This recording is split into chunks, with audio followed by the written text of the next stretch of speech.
video dahil nga bukas na night market sa bayan. Binisita nga pala namin ito para matikman ng mga street food sa San Pablo. Marami ka nga pala makikitang pagkain dito. At kaliwat kanan talagang matatangam ka sa mga tinda nila. Sobrang dami nga palang taong pumupunta dito. Kaya yung nalaman ko na bukas na yung night market, ay agad kami pumunta dito. Samo-sari nga palang pagkain na makikita mo dito. At kung talagang kung wala kang budget dito, panigurado matatakam ka lang dito. Dahil nga mahilig din kami kumain sa mga street foods. Kaya titikman namin lahat ang aming makikitang masarap. Nawala nga tong night market ng ilang taon. Kaya naman ng pagbalik niya ay talagang dinudumog ito ng maraming tao. Sobrang namiss nga pala talaga ng mga Sampableño itong night market na ito. Kaya naman halos wala ka ng malakaran dito. Para ka nga pala nasa Divisoria sa sobrang daming tao dito. At halos lahat ng tao dito, malamang kakain yan lahat. Ito nga palang night market na ito ay makikita mo sa harapan ng shopping mall. Kaya kung pupunta ka dito, kailangan mo magbaon ng maraming pera. Hindi nga lingid sa ating kalaman na tayong mga Pinoy ay napakahilig sa mga street food. Marami nga din pala nagtitinda ng mga ulam dito. At ang hindi mawawala dyan ay ang ating mga paborito na nakikita lagi natin sa kalsada, ang mga street foods. Isa nga pala si daddy ko, napakahilig kumain ng ganyan. Kaya naman pag pumupunta kami sa bayan, kahit wala pang night market noon, ay talagang kumakain talaga siya. Hindi nga din pala ako mahilig sa mga ganyang pagkain. Pero si daddy ay hilig na hilig. Hindi ka nga pwedeng dumadaan lang dito. Kasi kapag naamoy mo yung mga pagkain nila, malamang mapapabili ka ng wala sa oras. Meron ka nga din pala mabibiling mga prutas dito. At panigurado, napakamura din ang mga presyo nito. Nagikot-ikot mga kami dyan. At ako talaga ay naghahanap ng makakain ko. At sa sobrang gutom ko nga, tinapay pa ang hanap ko.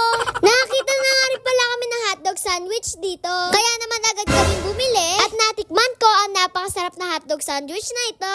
Yung nauhaw nga pala ako dito, nakakita ako na trending na Slurpee sa Thailand. Pag ito nga pala yung pinili mo, para ka na din nag-Slurpee sa 7-Eleven.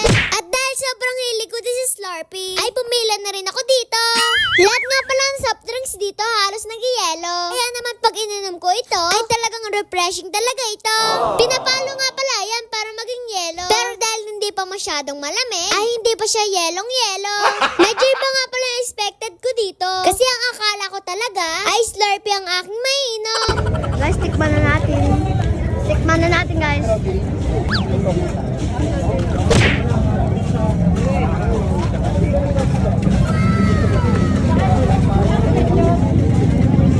This is Slurpee sa Thailand. Pero dito siya makikita sa Pilipinas.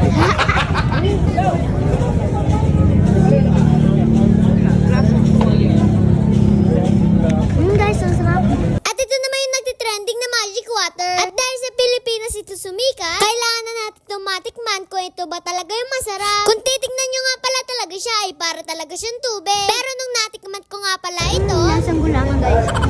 at ito nga palang inumin na ito, ay hindi ko na rin tinesting. Kasi yung mga lumulutan talaga sa kanya, ay napakaraming sila at sigurado ito ay maanghang. Naging tradisyon nga pala natin mga Pilipino na kumain ng kung ano-ano. Pero dahil lahat naman ng sobra ay masama, kaya ang pagkain natin ito ay kailangan limitado din. Kaya naman kahit sa sulok sa ating Pilipinas, ay makikita mo talaga na food lover talaga tayo. Sa dami ng pagkain na nakikita mo na yan, mapaulam man yan, pulutan o merienda, kailangan pa rin natin maging responsable sa ating kalusugan. Kasi lahat naman ng kinakain natin na yan, ay may maaaring mabuting epekto ito at masamang epekto. Kaya naman ang pagkain ng ganitong pagkain, kailangan mo rin ng konting karunungan na ang lahat ng sobra ay masama, kaya alalahanin din natin ang ating mga kalusugan. Ang pinamalagang bagay nga pala sa ating mundo ay ang ating kalusugan. Kaya kapag napabayaan natin ito, parang ang buhay natin ay pinabayaan na din natin. Hindi naman masama ang pagkain ng ganito. At nasa tamang pagkain natin ito, kung magkakaroon tayo ng disiplina sa ating sarili.